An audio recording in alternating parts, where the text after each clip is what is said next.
All right, we have a couple of good papers ahead of us. I will introduce each as their time starts. So we're going to start with Felicia Song, who has been a professor of sociology at Westmont College in Santa Barbara. She's trained in history, communication studies, and sociology from Yale, Northwestern, University of Virginia. And she studies the cultural effects of digital technology on community and identity in contemporary life. She has some books like Restless Devices from 2021 and Virtual Communities, Bowling Alone, Online Together from 2009, and other studies on women's online information seeking habits and the evolution of mommy bloggers. So we have a good paper ahead of us, so let's welcome up Felicia. Thank you.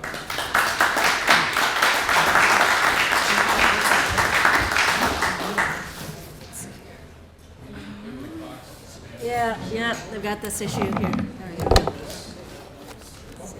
I got this here. Oh, there's a box. Yeah, that's good. That's beautiful. A soapbox. Now you're going to be like 6'5". Yeah, I can be seen and see. All right, this is always the trouble of these podiums.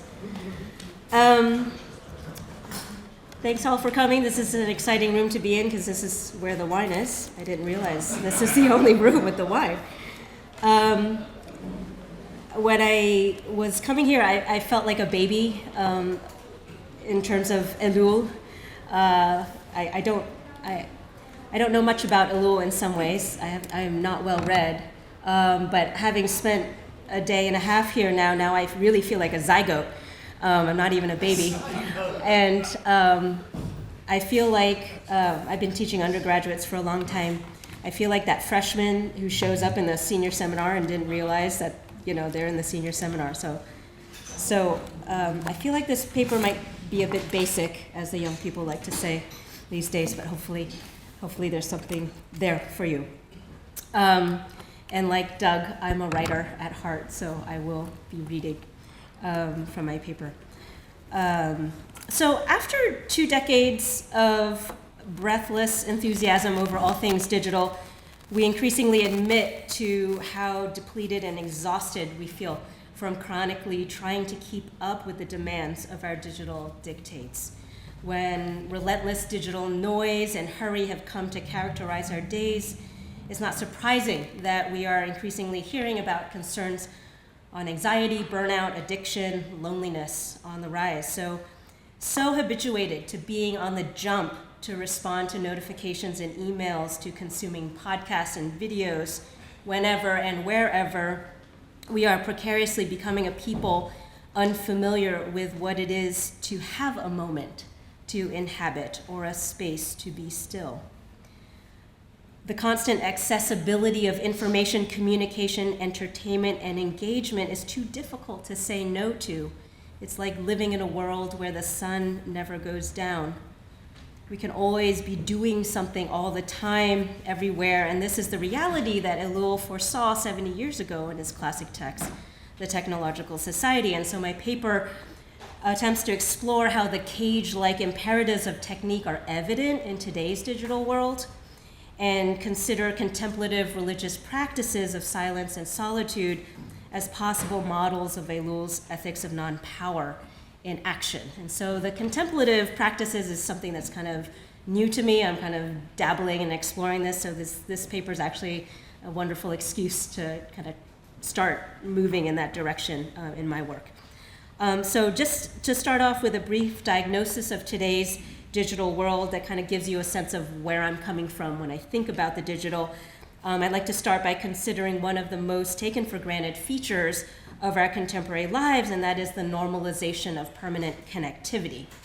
So when we are connected, we are not merely connected when we're online or looking at our screens, but rather it's permanent connectivity is a kind of consciousness we inhabit, right? We are trained in our habits, in our mind and spirit, with this unceasing awareness and devotion to an online reality of something else, someone else, always calling for our attention. And so rather than being online as a discrete activity or behavior, we're now permanently connected as a particular way of being human.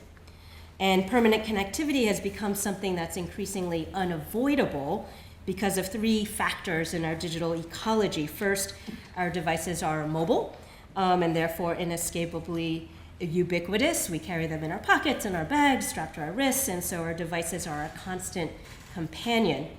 Studies show that significant percentages of Americans are almost constantly online now, whittling away our days with micro moments of screen time.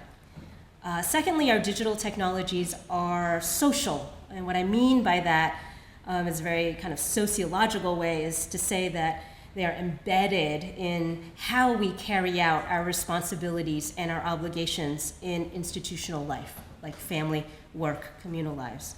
And so we have come to feel that being digitally available and immediately responsive to any notification is actually necessary now for participation in our institutions, to being a good parent, to being a good employee, to being a good leader, a good friend, requires this type of permanent connectivity.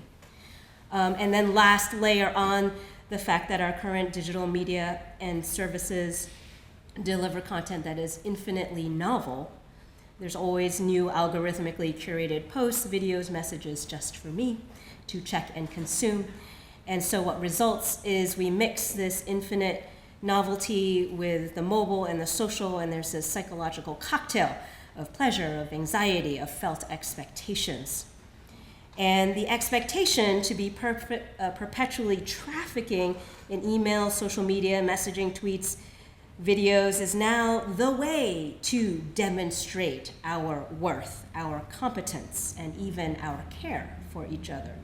More and more of us, even our young people, feel stuck in this permanent connectivity, and yet know deep down that this type of existence is unsustainable in the long run. We hear in our culture, right, this growing awareness of the downsides of this digital world, and we hear the blame is often placed on social media, smartphones for this plight.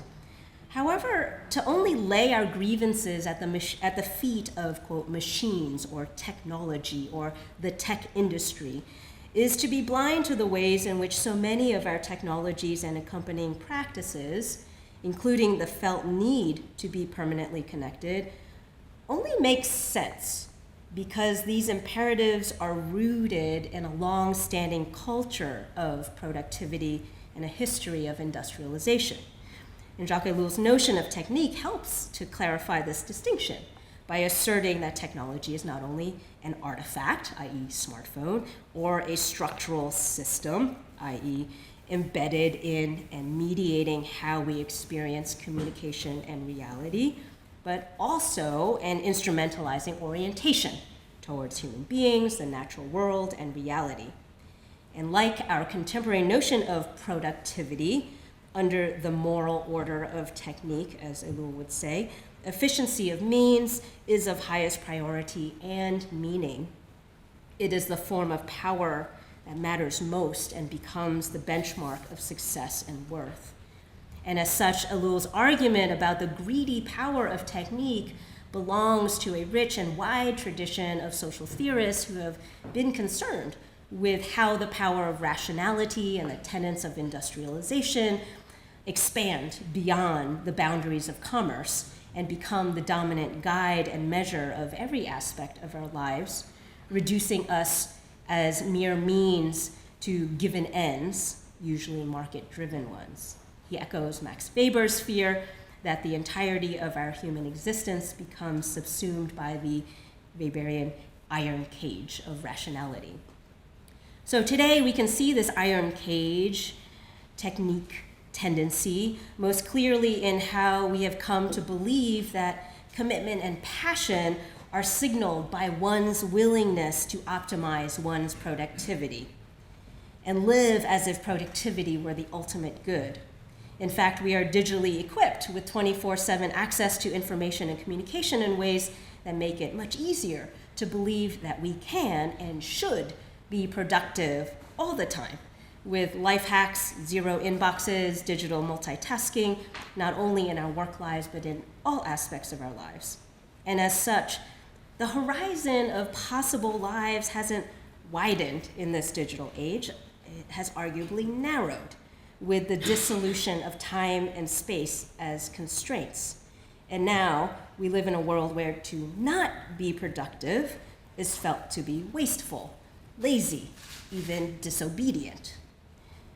Ellul understood that when we willingly apply and enforce upon our own lives the systems of control and regulation found in industrialization, we end up internalizing them and becoming like machines. As Ellul presently observed, quote, technique transforms everything it touches into a machine, and the externality of machine technique was paired with the interiority of human technique so that we become eager to be seamlessly integrated with technique in one sense of being. And what is further perplexing is how this modality of living for the sake of efficiency gives rise to what he writes, anxiety aroused by the turbulence of the machine, and how we then consent to being soothed by the consoling hum of a unified society where technique enters into every area of life and is, as he writes, no longer face-to-face with man, but is integrated with him, in him, I would argue. So indeed, we may all be wildly productive now with our digital devices, but we are sleepless and unhappy. In our attempts to glide effortlessly along the friction-free surfaces that our digital technologies lay before us, we can't actually keep up. We are exhausted, we are overwhelmed, we are anxious. And ironically, we turn to productivity apps and sleep apps and meditation apps to address these needs. And we have come to know how to combat the negative consequences of technique with more technique. So Ellul's concept of technique puts a finger on how the formative effects of our digitally saturated world goes far beyond the immediate or manifest functions of our digital devices and social media platform that so many are talking about. It renders unnoticeable and invisible the negative and even insidious effects of technique. For we look to our digital technologies to soothe and numb us from the anxieties of social comparison, from the need to master the flow of digital content, to stay in touch and attend to all the relationships and responsibilities that we now apparently have the capacity to address because the former constraints of time and space are no longer. So technique exacts the wound, but also insists on being our salve as well. Now, while Ellul's technological society sought to awaken readers in this to the colonizing nature of technique with diagnosis, as many have observed during this conference, it seems his later writings prescribe an ethic of non-power as a possible form of resistance to technique. He argues that in a world where the efficiency of means drives all of our goals, other values dissolve away as benchmarks for evaluating action, so that, quote, the only remaining rule is that everything that can be done ought to be done. And as such, Ellul concludes, it becomes clear that the real issue is power. All technique is a function of power. So, if the core problem lies in how our unlimited capacity for power functions to eliminate other essential values of personhood, Ellul argues that the necessary response is choosing to not exercise such power. And far from passivity or weakness, non-power is a choice, a subversive, even offensive act in a world otherwise defined by this technological morality. Ultimately, Ellul believes we must decide, quote, that it is not technique which frees us, but rather it is from technique that we must free ourselves. So to examine the dynamics and parameters at work in the practice of choosing to not exercise one's power, what I'd like to consider with y'all is this contemplative religious practices of silence and solitude as possible acts of transgressive non-power. In a digital ecology that demands permanent connectivity with others and requires communicative utterances in order to prove and sustain one's existence, choosing solitude and silence is equal to non-existence, to death. For a young person whose world is circumscribed by social media platforms and online memes, what havoc would be wrought if they chose not to respond to a DM or post a picture on BeReal? In a digital world where we now have the power to deliver utterances into a world at all times, to anyone, to be with people all the time, any effort to choose not to do so, to choose times of solitude or periods of silence, appears transgressive and abnormal.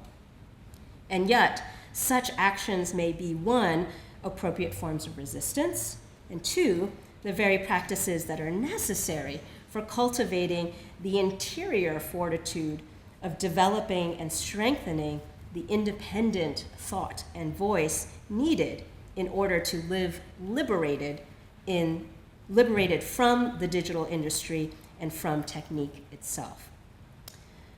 So curiously, one might point to the adoption of mainstream Zen Buddhism in the work cultures of Silicon Valley as evidence of how contemplative practices of mindfulness are already used and meant to sustain digital worker creativity and well-being.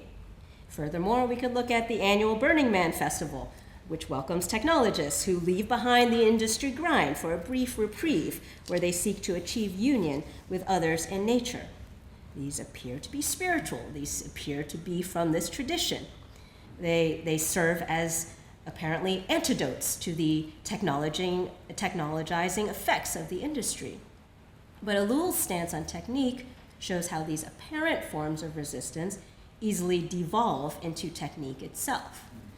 In Carolyn Chen's recent work, Pray Code, she compellingly demonstrates how religion and spirituality is actually instrumentalized for the sake of corporate ends in Silicon Valley. And arguably, the escapism and primal self-expression celebrated at Burning Man are often attempts at achieving a particular state of consciousness through the magical technique, as Ellul would write, of drugs, arts, and collective effervescence. And as such, while these, quote, spiritual technologies may intend to address whatever friction or dissonance, even alienation, felt from the professional immersion in the ground zero of the Silicon Valley, they actually reveal how technique has co-opted religion and spirituality as well. Now, in contrast, I want to argue that liberation from technique might be found in the ancient desert spirituality of Christianity. Notably, the 4th century desert fathers and mothers who did not so much withdraw from mainstream society in order to seek rest or peace away from the din and noise of ordinary life or the Roman Empire. Rather, many of them saw their desert spirituality, or understood it as entering, not exiting, a fierce struggle of dying to self as a path to union with the divine.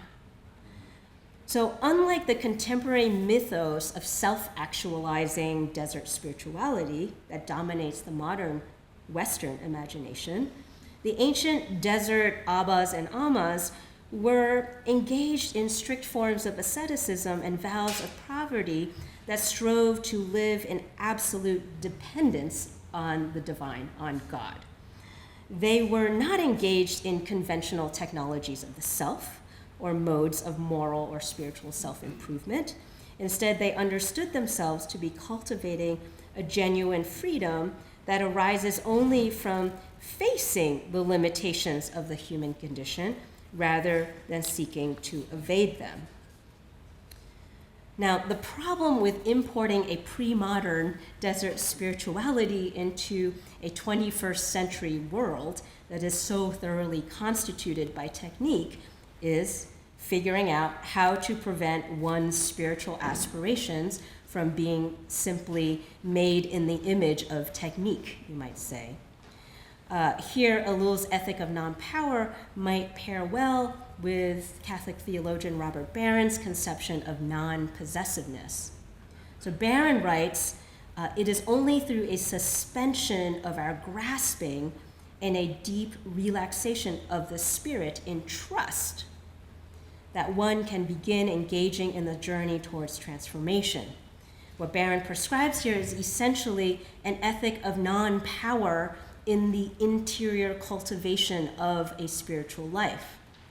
It is to not grab for power, but to relax. It is to let go of one's spiritual journey even and cede control and manipulation. This is the difference between the desert spirituality of the ancient Christian fathers and mothers and the desert spirituality of Silicon Valley. In decentering the self from the spiritual project, one can see that, as Barron writes, our lives in the end are not about us, but about a power beyond us. Knowledge comes not through grasping, but through being grasped. The key here is understanding that the ultimate locus of power is not in the self, but in somewhere else, someone else, the divine presence in Barron's case. This non-grasping directly attacks technique's tendency to deprive us of the freedom and beauty of experiencing self-forgetfulness and non-possessiveness. Whatever the countervailing praxis or narrative of liberation may be for someone, that is, whatever value one determines to be worth living for, maybe it is time for the development of new communities of desert fathers and mothers who are oriented towards a new spiritual struggle against the very human desires to control and manipulate and to grasp for the magic of technique through our digital world. While such potential vows of poverty would be costly in their resistance to the reigning technological morality, they would be a fresh new investment of hope and assertion of faith in the existence of something meaningful and precious beyond ourselves, and the efficiency of means that is worth giving our lives over to and experiencing to the end of our days. I'll stop there. Thanks.